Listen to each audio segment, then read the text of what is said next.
She was tired of pretending that love could feed her dreams. The new man, Charles, was everything Emeka wasn't: confident, clean, and comfortable. He had his own car, worked in a bank, smelled like imported cologne.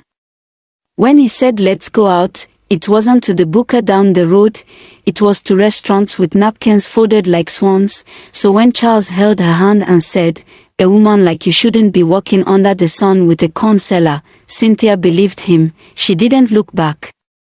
Not once. She blocked Emeka's number and deleted his photos. She told her friends she had outgrown that season of her life. And when one of them asked if she missed Emeka, she laughed. "Miss what?" she said. "Sweat and struggle." But Lagos has a way of humbling people. 3 years later, Cynthia was living in a single room in Ajij, not with Charles. He had left her after just 6 months, after using her to show off and dropping her the moment she mentioned marriage. He moved on to someone richer, someone with connections. Cynthia tried to hold her head high, but the jobs weren't coming. The friends who once complimented her picture stopped calling. Her phone became silent. Her dresses lost their shine. Life returned her to herself, and Emeka, gone. Nobody had seen him. Not the old woman at the market who used to give him extra pepper. Not the boy who once helped him fan the charcoal. Not even his old neighbor in Mushin. It was like he vanished into the ground. Sometimes, on quiet nights, Cynthia would lie on her mat and wonder, where is he now? Is he still selling corn? Does he hate me? But pride is louder than guilt, so she never asked, never searched. She just waited for life to surprise her, and one day it did. It was at a wedding in Victoria Island. She wasn't invited, but her friend, Linda, dragged her there to network with the right people. Cynthia borrowed a gown, wore her oldest heels, and entered the hall with her chin raised.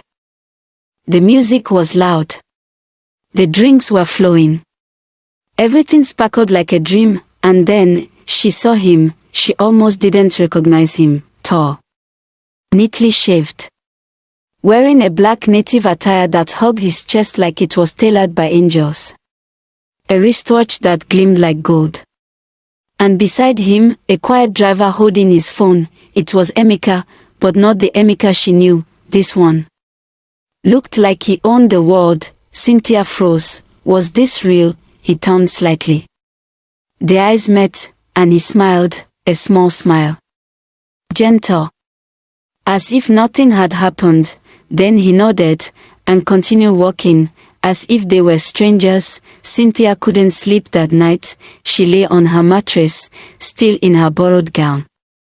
Her mind replaying that single smile. It wasn't pride. It wasn't bitterness. It was peace, the kind of peace a man wears when life has turned in his favor, when the pain has become memory, when the wound no longer bleeds. But what disturbed her most was that he hadn't looked angry.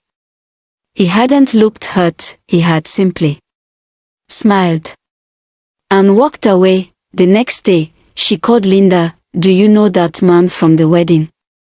The tall one. Dark. Wore black native and had a driver." Linda laughed. "You mean Mr. Emeka?" Her breath caught.